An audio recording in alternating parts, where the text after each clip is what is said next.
So I want to talk to you guys today about the life of a loan and how the life of a loan is similar to a baton in a baton race that gets passed from one runner to another. I'm Aaron Lietz with Logical Loan. Let's get into it. Roll the footage.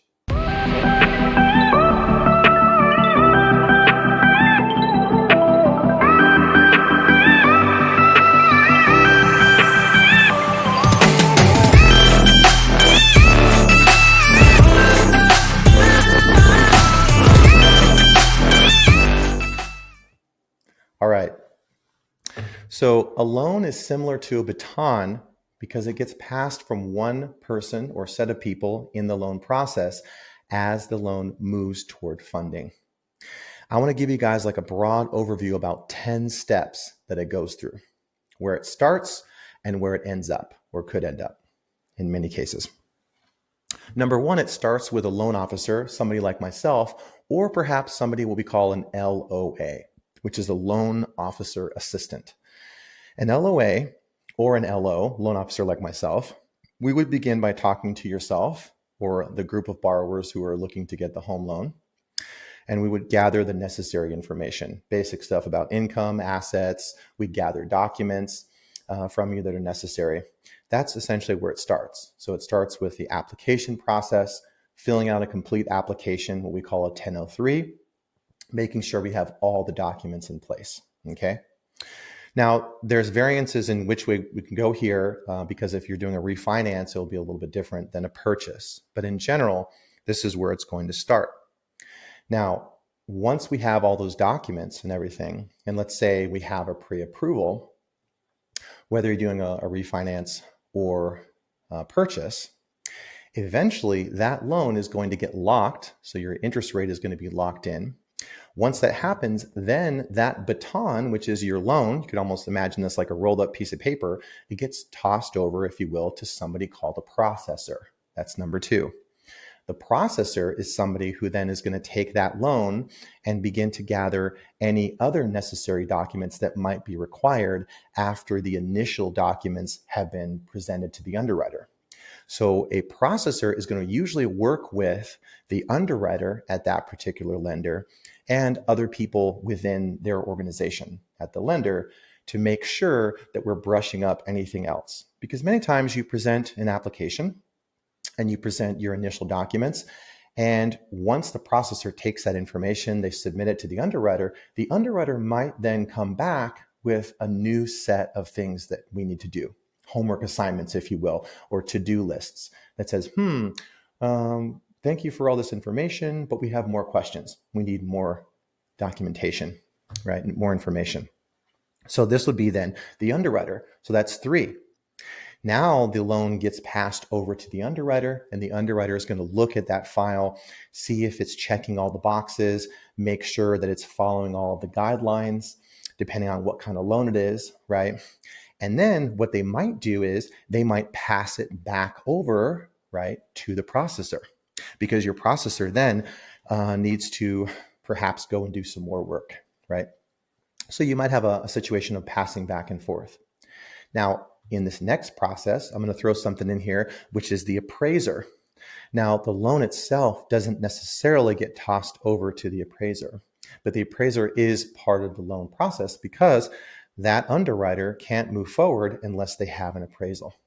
So you might have the underwriter tossing it back to the processor, if you will. And then the processor is going to work with the appraisal company to make sure that the appraisal happens, and they wait for the appraisal to come back in. So that might be step 4 is the appraiser, right? So we have the appraiser, and then we're going to have potentially the processor and the underwriter again. So you might have like 5 and 6, right? You've got your processor now has the information they need. Now what the processor does, now that they've gone back and forth a few times, brushed up any of those loose ends, now what they'll do is they're going to push that back to the underwriter. And that final time is now going to be a situation where we're waiting for the underwriter to give us what's called a clear to close, right? Or a final approval, if you will. But really a clear to close means, hey, you guys have checked off all the boxes. You're ready to go. There's nothing else needed. And let's go ahead and send this over to the title company, right? So now this will be our next step in the process.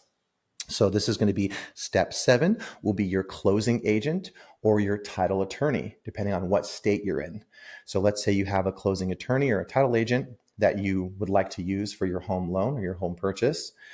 Now those documents are going to be sent over to them, and they're going to schedule a time to go ahead and close that transaction, right?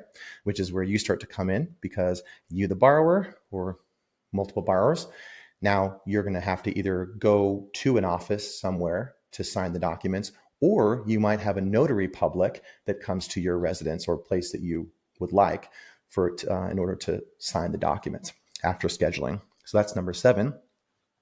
After you signed and after the loan is going to close, typically it takes about 3 days for funding, in some cases earlier, some cases later. Now we have step 8. Now it's going to go back to the lender, because the lender now is going to begin the process of either, one, it could be that they're going to sell your loan to another lender, okay, or they're going to keep that loan in-house and they're going to service that loan. So there's a little bit of a gray area here in terms of these 10 steps. But let's say, for example, the lender decides to keep the loan in-house. Let's say they don't sell it. Well, the next step then would just be the step 9, where they now begin to service the loan. And that's the servicing, is where they collect your payments every single month. They send you documentation, your mortgage statement, stuff like that.